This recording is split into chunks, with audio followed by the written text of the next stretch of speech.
Good evening. Welcome to episode 78 of the Home Front.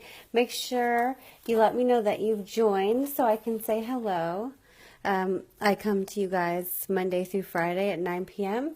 and kind of give you a little bit of information about real estate. I'm so glad that you guys join me on a regular basis. Hey, Jimbo, what's going on? I hope that I'm bringing value to you guys, and I hope that you're finding something that you can't find anywhere else. I love to help anyone. If you guys have any questions that I can help you with, please, please, please let me know. I'd love to help you in any way that I can, or any topics you'd like to talk about, please let me know. Hey, what's going on, Paul? Thank you for joining, and thank you guys for the likes and the loves. Please, please share this out. You never know who's going to be on your friends list that might find value in what I'm saying. Hey, Craig, what's going on? Dan, thank you guys so much for joining. Tonight, I want to talk to you guys about a couple things. First, super excited. I just placed the second order for the young man that we are raising money to help his cancer treatment with CBD oil. Hey, Craig, thank you guys for joining. Jay, hey, what's going on? For those the first time watching and first time hearing about this, we're raising money for a friend of the family, very close friend of the family, Michael Oliver, who is my daughter's friend. He is 17 years old. He has a very rare form of cancer, and we are raising money to help his treatment with an alternative it's an alternative treatment. It's CBD oil. We have had him on it now for a couple weeks. We've been raising money since January, and I just ordered his second treatment. So anyone that has helped us, anyone that has shared his story, anyone that has donated, thank you so much. He's had amazing results so far. Like I've mentioned before, he doesn't have any pain. He can eat without getting sick. He can sleep now in a deep sleep, which is amazing. His body's able to recover. And he was actually able to play basketball a couple times this month. So I'm so glad that we have gotten him started with this treatment, looking to continue it. And the price of the treatment has actually been reduced. I was just told to, instead of $650 a month, it is now $526 a month, which is huge that it's able to be reduced. And I just placed that second order, so he should have no lapse in treatment, and super excited that this is working. That's topic number one. Number two, I just kind of want to share a little bit about what's going on. You know, market is hot right now. I think there's 5 under contract right now that I'm working on. There's a couple other that, pre-approving some people, getting some listings ready to go. This weekend I was able to kind of take a break from it all. Kind of. I say kind of because when you're a realtor, you never get to take a break. My daughter had quite a few recitals this weekend. It was our big annual recital weekend, so I got to go enjoy that. But, sitting in a recital, I'm selling a house.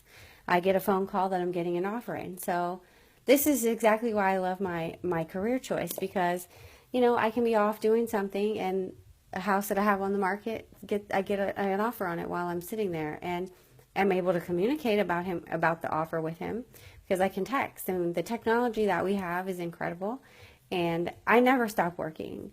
I think the other night at 11 o'clock at night, it was last night at 11 o'clock at night, I was texting my client back and forth, and she's on the West Coast, and we're texting about the offer. So I don't stop. I got up this morning promptly to submit the information to her with the additional info she requested so I could present a full offer to her, and we could collect our thoughts and see where we wanted to go from there. So in real estate, work doesn't stop. You just keep going. You have to set limits as to when it works for you as a realtor. But I'm available for my clients because that's what I'm doing. I'm working for them, and I want them to know that when they're having a crisis, I'm here. Now, mind you, unless they're dying at 2 o'clock in the morning, I'm not going to take a phone call. But at the same time, I'm available to them. I'm available to people. I don't, return calls Monday through Friday from 9 to 5. It's just not the way I do things. So with that being said, that's kind of like the news and what's going on with real estate. And I kind of want to talk about my book. I'm really excited. I think I've mentioned it to you guys. I put a post up there on my page about it, but I love this book. It's called The Magic Mala, and it's by Bob Olson. Absolutely this is a life-changing book. I am on chapter, I think 11 or 12, very short chapters.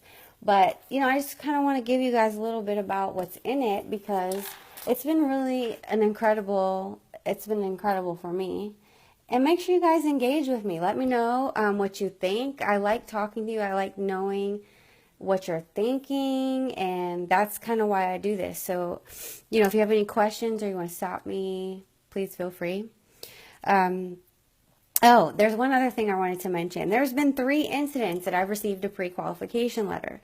So just for clarity, we don't want a pre-qualification letter. When you submit an offer on a property, you need to have a pre-approval letter. The difference is a pre-qualification letter means that you've had your credit checked. That does not mean you are ready to go. If you've had your credit checked, that's great, but they have to look at your documents, which means they have to look at your income statements, your tax forms. There's quite a few things that they need to look at and verify, because you can sit there and say you make $1 million a year and you may not. So when I get an offer that it has a pre-qualification letter attached to it, I'm not going to move forward on that. So it's just going to delay your offer getting in. You want to make sure you're fully prepared, and you make sure you've got that letter in hand. Because it's really, if you've seen a property that you like and it's a seller's market and it's a busy market, you may end up not getting your property because you're not ready to go. So it's very important to understand the difference. A pre-approval means that a loan officer has verified your information, not just checked your credit, but they've actually looked at your documents, you've sent them in, you've kind of bounced back and forth what you've got going on, and they've screened you enough to say, you know what, you are ready to go. It's a huge disappointment for you if they just look at your credit and say, yeah, everything looks good, but I'm not going to move forward on that, because then I take it off the market with that, and then you don't get pre-approved, and guess who it falls on? It falls on me as the listing agent, and I'm not having that. I don't do that. So that's great. I have an offer waiting, but I need a pre-approval letter. And if once I get it, then we'll go ahead and move forward. So just to note, you guys definitely want to make sure you're ready to go when you put an offer in on a property. And a couple notes from my book, which I'm really excited to talk about. This weekend, like I said, I kind of took a break, and I made this whole weekend after work about my daughter. And I wanted to make sure she knew that this was her special time. This was what she's been working towards all year.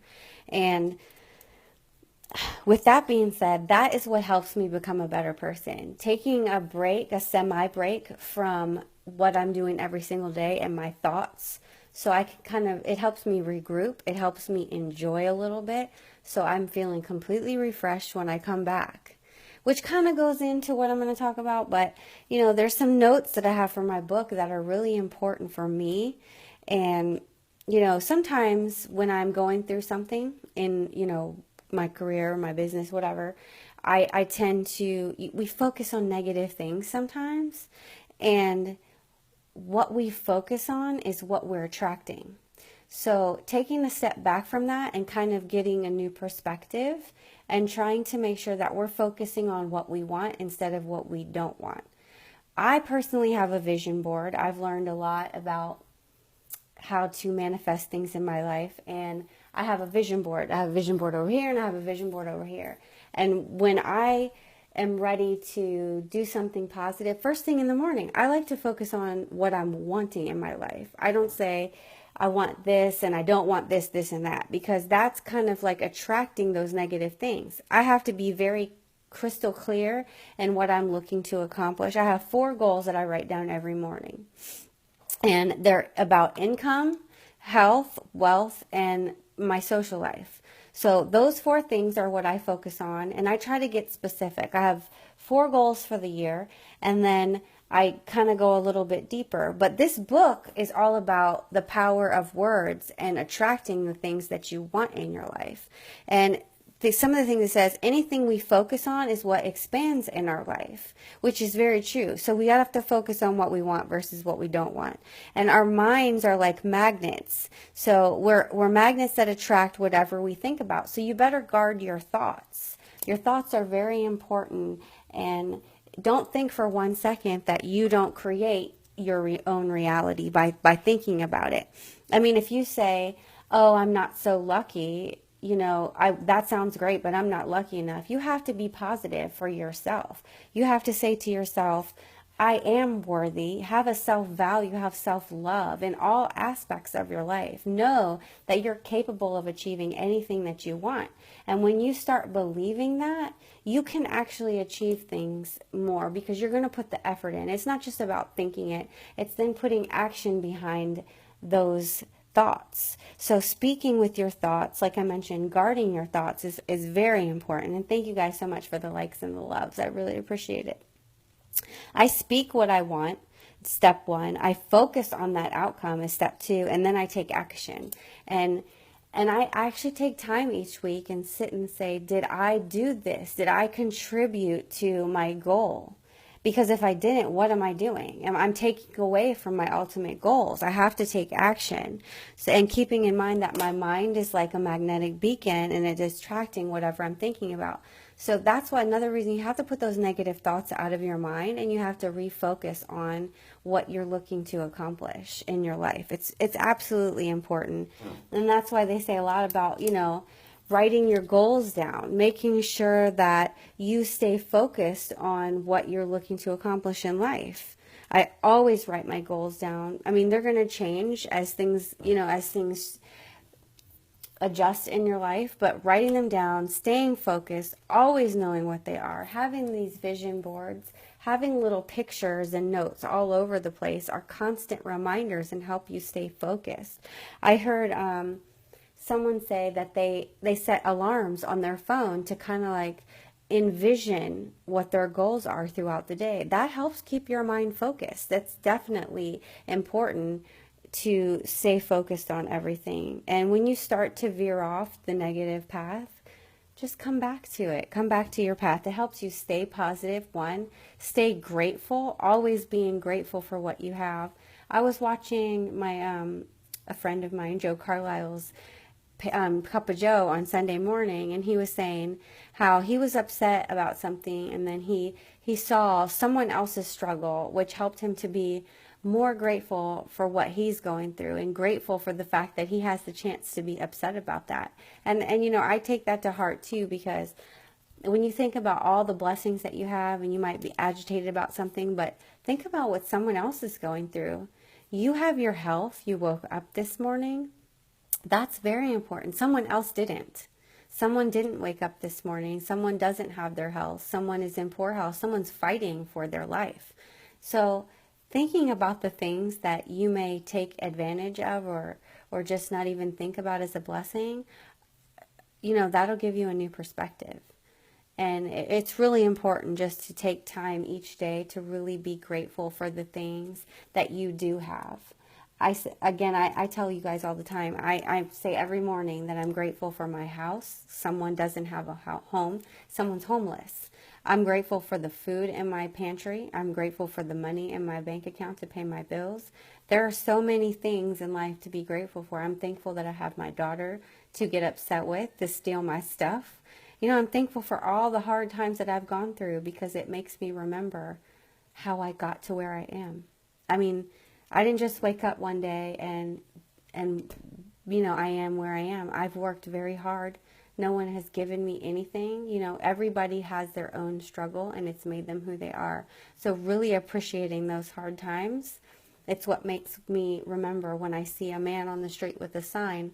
I don't care what, I'm not going to judge him. If I have $1 in my pocket, that's what I'm going to give him. I give him $1. Whatever I have, I'll give it to them. Because that dollar may give them a food that they didn't have. And a lot of people they ignore, they tune those things out. But being present and being aware of what's going on around you gives you a whole new perspective in life. So I encourage you guys to just take a minute and think about things like that. Think about being grateful for what you have, because you may wake up tomorrow and it may not be here. So being grateful, being grateful sends it out into the universe and you're attracting that back. So the more you're saying thankful for every experience and everything that you have, the more you're going to get back. So I hope you guys find value in this. Thank you again for joining me. I really appreciate your time. And I will see you guys tomorrow. Have a good night.